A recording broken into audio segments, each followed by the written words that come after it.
In this video, we'll be looking at capacitance-based proximity sensors. And when we're talking about capacitance-based proximity sensors, we're trying to measure the change in capacitance between a metal plate that we're exciting somehow with an oscillator and nearby objects that might be close to it. We remember that air has a dielectric constant of 1, and any other object, for example, our hand or a phone or some sort of object, that will have a different dielectric constant, a dielectric constant greater than 1. A glass of water, for example, the water in here at room temperature will have a dielectric constant of about 80.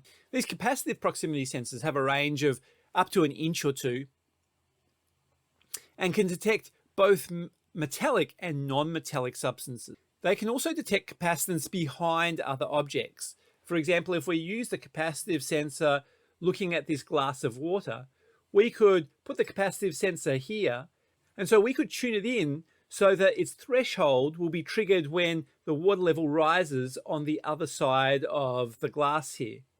And so when the water level rises, it will be triggered, and when the water level drops, like you have a glass of water or you have water flowing through a pipe or something like that, it won't be triggered anymore. So it can be helpful to actually measure the presence of something behind something else. Capacitive sensors are non-contact sensors, so we don't even need to be touching this glass. We can be a little bit away from this glass and be looking at the change in capacitance, and these can measure quite small changes in capacitance. And I'm sure you've all used touchscreen technologies, whether it be in satellite navigation or whether it be on your mobile phones. Capacitance touch sensing is one of the ways that that's achieved. Obviously, they look a lot different to these style capacitance proximity sensors, which are used for detecting water levels in a tank or chemical levels in a tank, or when an object might be traveling past them. So how do they actually work then? Well, we've basically got a metal plate, a small metal plate, maybe that size for a smaller capacitive sensor. And that metal plate is connected to a resistor, which forms a RC circuit, resistor capacitor circuit. Now we use an oscillator to send a signal, might be a square wave or something like that, that runs at a regular frequency into this circuit.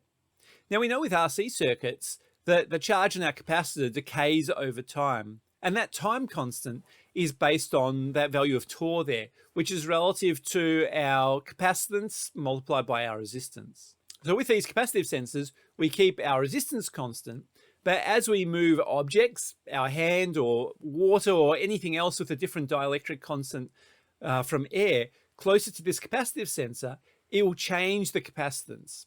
As we change the capacitance, we're changing our time constant. And if we measure with our microcontroller or some little digital logic inside our capacitance sensor itself, if we measure that time constant, we can actually measure whether we've just got air or an air gap on the measurement surface of our capacitance sensor, or there's something else moving there. Now, some of our capacitive sensors may allow us to tune that resistor in, so we can select our sensitivity of our capacitive sensor as well. So I've already said there's lots of different applications of using these capacitive sensors. Things like measuring water through a non-metallic pipe or fluid through a non-metallic pipe. We can measure something on the other side of that surface that we may not be able to see through.